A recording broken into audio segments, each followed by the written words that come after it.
So I've been watching season 2 of What If, and I'm wondering, what is What If? Generally, it's a show that explores major moments of the MCU that played out differently, right? And that's what it's been marketed as. That's what it's been in the comics, and it's not a new concept by any means, right? Like the Flash TV show and the Flash movie both deal with this, right? Phineas and Ferb has an episode on this, and also like an entire movie about this. Like, what if Barry Allen stopped his mom from dying? What if Dr. Doofenshmirtz took over the tri-state area? Basically, it's the butterfly effect, right? Change one thing and a bunch of different possibilities spiral out of it, like changing our world in countless, numerous ways, right? And the butterfly effect, it's a common mechanic in storytelling for a good like number of reasons. Like number one, it's cool. It engages the imagination. Everyone has wondered like what would have happened if you asked out that girl in ninth grade, or you got into that college, or like if you weren't friends with that jerk, right? It's human nature to be curious about what could have been, right? And you can have interactions with characters and moments that like would have never made sense in an original continuity, right? Number two, it's great at teaching lessons, right? It can put our characters to the test, make them realize how much they took for granted, and they can realize to treasure what they have.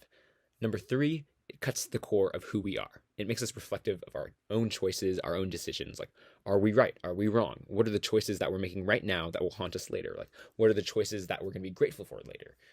Number four, it also allows writers to completely change characters. If things happen differently, then people develop differently, and it creates these cool interactions between different versions of the same person that can clash in interesting ways. There's like major differences, but there's also a lot of unspoken understanding that only they can know because they're the same person, right? And that's also always cool. And for us who know these characters, we can see different versions of them, and we're like, oh my goodness, I don't fully recognize this person, but like this, I can see like how a little event changed them, and see those different pathways, right?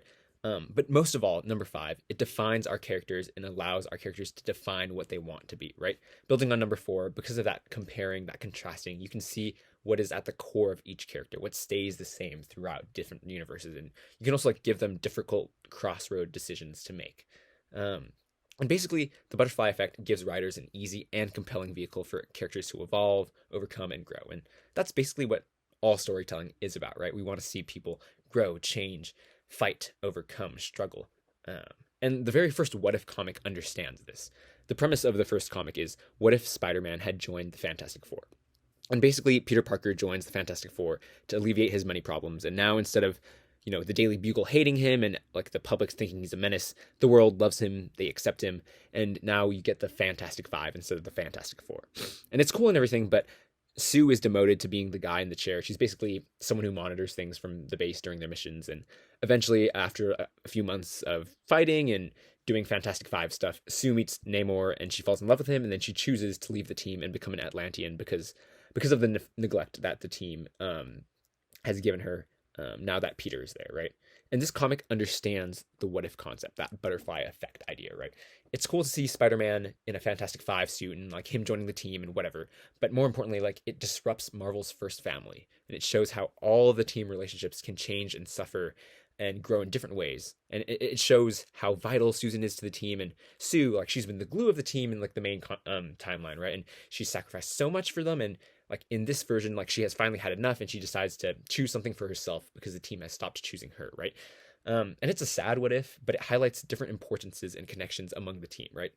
It gives us a greater picture of who the Fantastic Four are as individuals and as a unit by breaking them up, and it gives us a picture of what they could be if they didn't choose each other every single time, right? And that's what is important and special about the Fantastic Four, that despite the quibbles, their jokes, their differences, their selfishness, they choose each other time and time again, right? And so that's a good way of the butterfly effect, the what if being used, right? But what if season 2 is like not about that, which is like really interesting. But before I go and like tear apart what if, a couple of notes. First, I do really want to say that like I've thoroughly enjoyed watching season 2. It's still a lot of fun. The voice acting is great. It's a lot better than season 1. I think like a lot of the problems that I'll talk about later like are even greater in the first season, and so like season 2 has done a great job resolving some of those and kind of cleaning some of those things up, right? And I also think that the release model has like been really fun, like dropping an episode each day for 9 days during the Christmas season.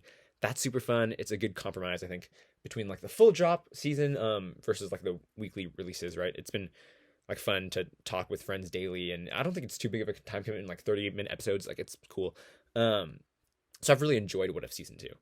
Second, I'm recording this before watching episode 9, like the finale, which I don't think it'll change much because episode 9 is supposed to be the big team up where the heroes from the first 8 episodes team up to do like something, and I don't know, Doctor Strange Supreme intervenes or something like that. And so in that regard, it's not like a traditional what if scenario, anyways. So I don't think it'll factor much in with like my opinions of the show. But even if I don't know, it happens to be the best thing ever and it's like a great what if, we'll just say that this is my thoughts on the first 8 episodes, right? But anyways, what if season 2 is not really about the butterfly effect, which is weird because that's what ifs are, right? And there's 2 different types of what if episodes in season 2. Well, like technically there's 3 because the third one was just like whatever the heck Corey like was like that one where like they basically created a new original character with like no what if. It was just like this is a new original story that we're gonna do and we're gonna throw in what if just because. And it was basically like a Quentin Tarantino fantasy historical rewrite kind of thing, and it was fine. It was like a good episode. I think it was like enjoyable, cool. But it's not like even a what if of anything. And so that's like its own category. We're not gonna even talk about that. But anyways, the first kind, there's the kind that we've been talking about, right? Like the butterfly effect one, where there's specific changes that challenge our characters in new or different ways. And I think this is where what if really shines, right? Episode 2, you have what if Peter Quill attacked Earth's mightiest heroes, which first of all these episodes are so poorly named, like they are not representative like at all of what happens in like the episodes at all. It's just, yeah.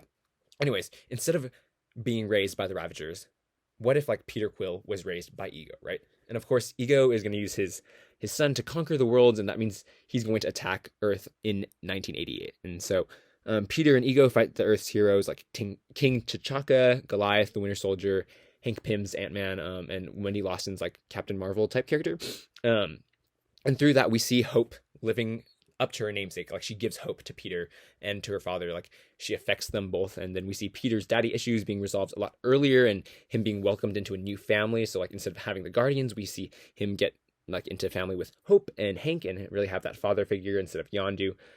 We see Hank healing and grieving from like the loss of Janet in probably a healthier way, and he like learns how to connect with kids better than he did in like the regular timeline. And we also see like Bucky break out of his brainwashing in a different way. He doesn't need Steve to do that, and so many different character parts are resolved and like they grow in the same way, but like it's in different situations with different characters.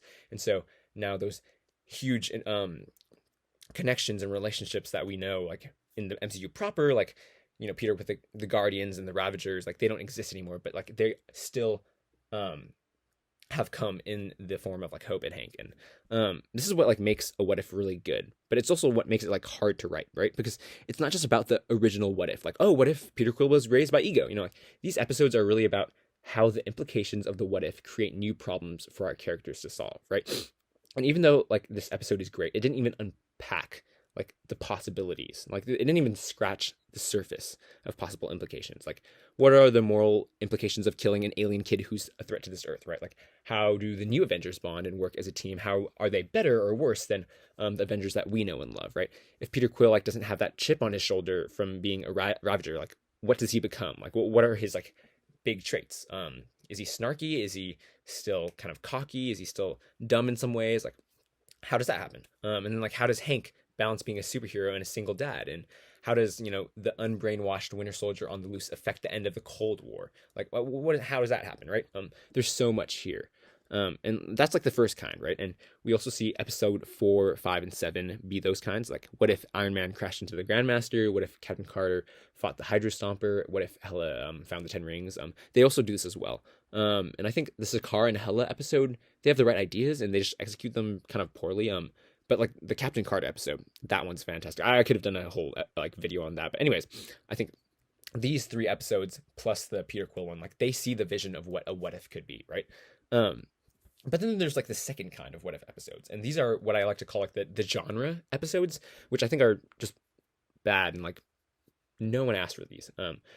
And they're not based on a decision or an event that happened differently. It's just like a total rewrite where we throw like characters into some other genre or situation that would be fun, and like it totally abandons any emotional or MCU substance, I feel like. And like they're fine and fun on their own, like they're enjoyable, but I don't think they have any MCU connection. And I'm not talking about like the type of connection where you see like, oh, like Wakanda blinking on like the map screen at the end of Iron Man 2. Like, no, I'm talking about how these episodes just have like Marvel character skins on them. They're literally just like random stories that could have been anyone as their characters, but we just kind of like throw in MCU stuff in there. And like I think there's a market for that, and like that, I'm not saying that that's bad, but there's so much more potential there for like what ifs, right?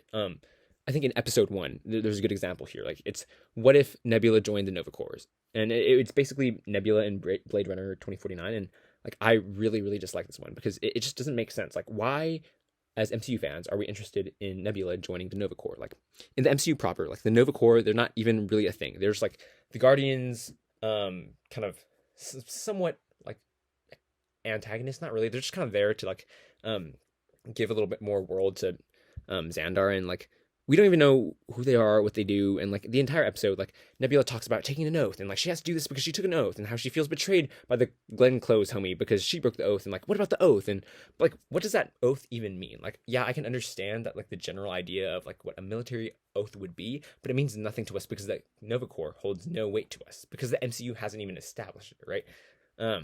Then you have episode 3, which is what if Happy Hogan saved Christmas, which is basically Happy Hogan in Die Hard, right? And then episode 8 is what if the Avengers assembled in 1602, and it's basically the Avengers but in an old like Shakespeare folktale time. And I mean, it's cool, but like, who asked for this, right? And like, I think here you can see like Marvel is just using what if to be whatever they want it to be, like especially with the Kahori episode and these other like genre episodes.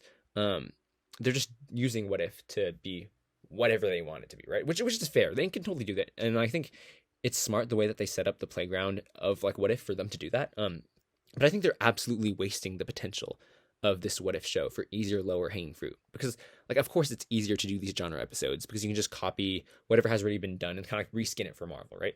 And so like, that's been kind of disappointing. But still, I think I'm excited for more what if. Like, I think maybe sometime down the line I'll try to make a video with like a couple of my what if pitches and like ideas that like work within the butterfly effect framework. And I think Marvel says that they're going to do a 3rd season at least, and it's supposed to like come soon. And apparently, because like of the long animation production process and like everything that goes into like having to make an animated TV show, like by the time they released season 1, they had already like fully launched production on season 2, so they couldn't like adjust to audience feedback. So here's hoping that like maybe some of this feedback could get back to them for like future seasons. So I don't know, I'm hopeful. Season 1 was bad, and what if season 2 has been better? And so like, I don't know, maybe just upward trajectory. We'll see. I don't know. But yeah, until next time, bye.